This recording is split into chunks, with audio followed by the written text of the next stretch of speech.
back to the supporters of channel member John Howell. Christmas Eve, boys and girls, and we're celebrating with a trip to Wembley in the League One playoff final. Can we have a Merry Christmas here in Non-League to Legend? That'd be nice, wouldn't it? As you'll know, for these big games, I do like to do them as YouTube premieres as well. So if you are watching along live in the chat, make sure you give us a hello, folks, down there. Let us know that you are watching along live. I'm not actually sure if I'm going to be down there with you live because it's Christmas Eve. I think I'm probably going to be driving at the point this video comes out. If I'm there, future Kev, say hello as well. Let's go to Wembley.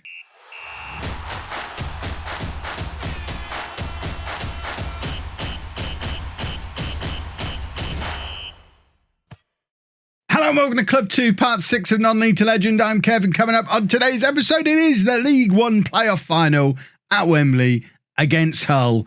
And we'll have a look at the form of the two teams going into the game. Obviously, we've both just won our semi-finals, which is handy. Who did Hull play? Hull played Rotherham. How did they do? Shall we have a look how they did? So, playoff semi-finals, Hull beating Rotherham 1-0 twice. So, some nice negative football from Hull. That's what we need, but they are in some very good form. They're in better form than us going into this game. Have we got a form table? If we go into the league, we can sort this by last 5 games. Hull are the form team in the division going into these playoffs. They knocked out the second best team for form in the shape of Rotherham. Us, on the other hand, are 5th for form and scraped past the team that were 5th bottom for form in the shape of Shrewsbury. Hull are going to be strong favourites for this game. The in-game odds, do we have in-game odds anymore? There's no in-game odds on there. Why do we not have in-game odds anymore? When did that happen? Hold on, we would have got a preview somewhere. There you go, there's your in-game odds. They just don't show on the schedule screen anymore, which another FM21 change. That stuff like that and taking the attendance off of the match screen, not needed. Just put that stuff back in. It's handy having it in multiple places. But yeah, Hull strong favourites for the game. But we've never lost at Wembley. We've never lost a playoff final. I feel like I'm about to set a new record as a Peterborough manager here, and I don't care for it.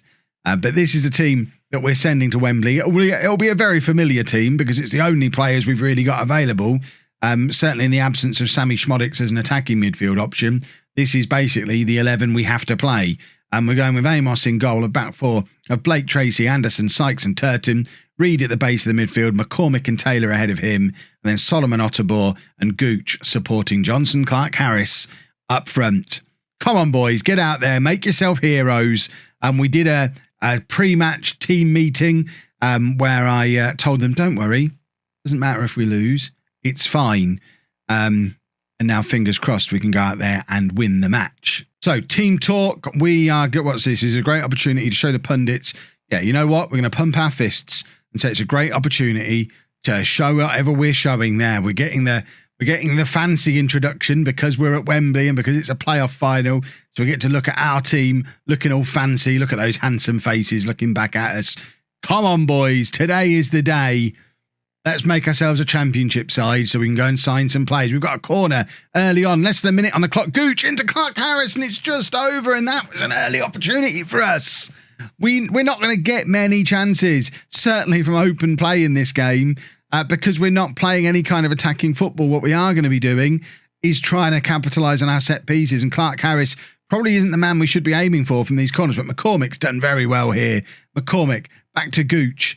Gooch running forward, plays it back to Reed. We know how creative Reed can be from that deep line playmaker role. Finds Blake Tracy pushing forward on the left-hand side, playing it into Jack Taylor. Back out to Blake Tracy again. Cross comes in. McCormick's there and it falls to Gooch. And there's only 4 minutes on the clock and it's 1-0 to Posh already. Everyone's touched the ball in that move, apart probably from the back three, because Blake Tracy's forward. The other 3 defenders haven't been involved. Everyone else involved in this move, though. Taylor and Blake Tracy do very well. It's a thunderous effort from McCormick that pinballs around in the area. It falls to Gooch, who's in the right place at the right time, and it's 1-0 to us. Question marks of offside, maybe. We're not having them. I mean, they are both offside, but who cares? No VAR in League One, boys and girls. It's 1-0. We've got 1 foot in the championship. as we try and we just want to make sure we're not in the same league as Kettering next year, because that will be an embarrassment then. Because then lots of people will say, Kev, you shouldn't have left, especially when we lose to him in the league. It'd be mortifying. But Hull on the attack with a header that goes over. I think Amos has that covered. But it's been a very bright start from us. And now we just need to show for the next 75 minutes of this game how strong defensively we are. Golden Bennett, that didn't show it at all, did it? Literally as I'm saying it. It's a set piece as well. We're supposed to be good at set pieces at both ends. We're supposed to be solid defensively. And this is just poor. Free kick comes in. It's not dealt with. It's a free header at that far post and then a simple tap in. And it could have been one or two Hull players to tap that in. It's just all round poor defending from us. And playing this counter-attacking system doesn't work if we defend poorly. Turton with the throw. Similar to in the semi-final yesterday, an opportunity for a long throw and he elects not to do it. We really do need to turn the long throw instruction on, I think. Turton back to McCormick. McCormick can't burst past his man, but it's back with Turton again, who plays it back to Reed, who's in loads of space. Time to pick his pass, and he plays it across to Blake Tracy, who's also in space. Can he beat his man? He can. Can he get a cross in? Hopefully he can. He's done a fancy little flick back to Solomon. Taylor now in space, crosses to Gooch, who must be offside, and it's over anyway. I mean, he's got to be hitting the target from there. I don't think it counts even if he does. But he has to be hitting the target. We've got a free kick though. It's Gooch. Sykes is there and it's over, and we're getting some chances from set pieces early on. We're going to rue these misses later in this game, I fear. And we've got a 1.19 XG already. Blake Tracy now teeing himself up for the long throw, but again, electing to go short. It's across to Reed, and now all the way back to Anderson. It's a poor pass from Reed to Anderson, actually, and Anderson does well to not let it phase him and give the ball away. I don't like these boys knocking it back and forth between them like this. Get rid of the thing. It's all the way back to Amos. Amos does get rid of it, finds Gooch, who brings it down nicely, and McCormick, who's been very lively in this game so far, plays it back to Turton, who's charging down the right-hand side, cutting it back to McCormick. Turton's kept his run going if McCormick can find him. Instead, he's come in field and found Reed. Reed across to Taylor, who's getting a lot of the ball in this game as well. Hull don't seem that worried about our more creative players, which hopefully stands in our favour. Blake Tracy's got loads of space, plays it into Taylor, back to Blake Tracy again. Cross comes over, Gooch nods it down to McCormick, which was probably the wrong decision, but it doesn't matter because Luke McCormick has the space to have a shot from range. What a signing this boy is turning out to be. Comes in on a free transfer in January, having not been able to find a club for the first half of the season. We signed him because he was cheap and we couldn't afford anyone else and we needed bodies. He got the winner in the playoff semi-final, and he's just scored an absolute worldie at Wembley in the playoff final. Forget that story about how he arrived. I had him identified as a target all along because I knew how good he was. That's why we brought him in. Right, I'm going to outstretch those arms. I am pleased with how things are going. Just keep it up now, boys. Once again, we go back to that original plan of just defend well. Jack Taylor's picked up a knock. That's troubling because Jack Taylor's been so effective in this game so far, but he's on a bruised foot. Should be able to nurse him through the rest of the match. I'm inclined to keep him on for now.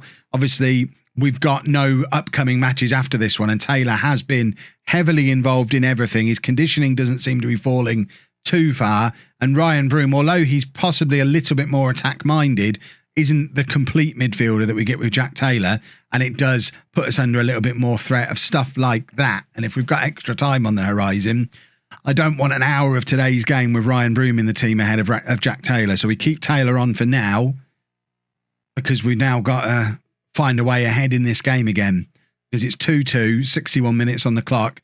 Hull have got an answer for everything at the moment. Every time we go ahead, they're back in with another goal to push past us, to push level with us.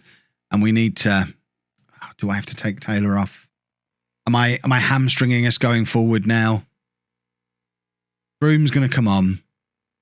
We're also going to bring on Hector Ingram, who has been effective as the inside forward on this side recently. We're going to bring him on as an attacking player on that side, just to give us... I think both of those substitutions are positive changes, giving us a bit more attacking oomph. If I encourage the boys as well...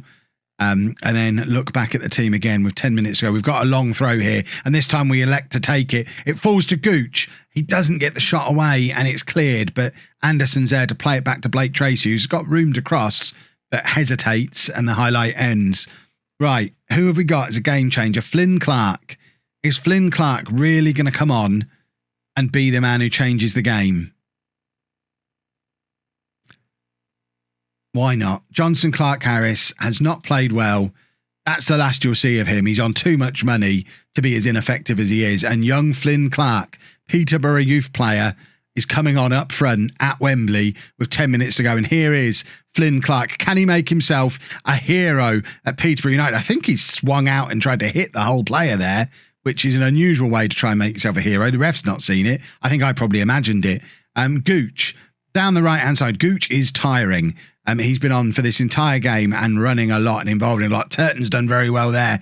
And he's won a penalty. Oh, my word, 85 minutes on the clock. And Gooch, we know it's random with Gooch with these penalties. He scores some, he misses some. He scored his last two, though. He's due a miss. Not now, Lyndon. And he scores it. And on 85 minutes, it's 3-2 to Posh. At Wembley, Lyndon Gooch from the penalty spot. I wrote him off when I arrived. He wasn't in my first team. I decided my wingers were rubbish. The wingers have been better than the strikers. And it's 3-2 to Posh. Now just hold on, boys. And that's a really poor throw for a team trying to hold on, but Reed does brilliantly. And it's Hector Ingram just keeping hold of the ball, looking up, finds Broom, and we've got a counter-attack on here. Ryan Broom is just running and running and running, plays it through to Clark, but Clark wasn't really alert to it. Anderson dominant in the air as ever, and McCormick plays it over the top to Broom. Broom is in, and it's going to go out. It doesn't even go out for a corner. It's a save from their keeper. We deserve this. Look at the XG. We deserve this, and I think we're going to get it. Boys and girls, we've got 1 minute left, but they've given us another highlight. No one wants another highlight at this stage of the game. We want to be in the championship. The main reason is for the wage budget. I want to be able to do some transfers. We've got all this money to spend, and this is my opportunity to spend it. And we've got the ball, and it's Broom. Clark's in space in the middle if Broom can find it, but he gives it to Hector Ingram, who shoots from range, forces to save out the keeper. And with 20 seconds left, I thought we had a corner. It's actually gone out for a goal kick, so it must have hit the post there rather than it being the save. It makes it even more impressive from Hector Ingram. Goal kick. It's intercepted by Blake Tracy. We'll have a whistle now, referee. Come on now, surely we'll have a whistle now, referee. Come on. Why is this game continuing? It's not. We're in the championship. Wowzers. That is special. Peterborough United have still never lost at Wembley. We've still never lost a playoff final. And we are a championship football club. The move from Kettering to Peterborough is officially fully justified. There's Jack Taylor's injuries. There's our budgets. They've more than doubled the wage budget and given me £11 million to spend. Thank you, El Presidente. I salute you. This transfer special, which won't be tomorrow because tomorrow's Christmas Day. So the transfer special on Boxing Day is going to be spectacular. We're a championship club with money to spend. It's all I've ever wanted out of a non-League to Legend series. We're in the championship with Posh. If you've enjoyed that, please make sure you leave a nice big thumbs up on there for me. Subscribe to the channel for daily Football Manager videos. And thank you very much for watching.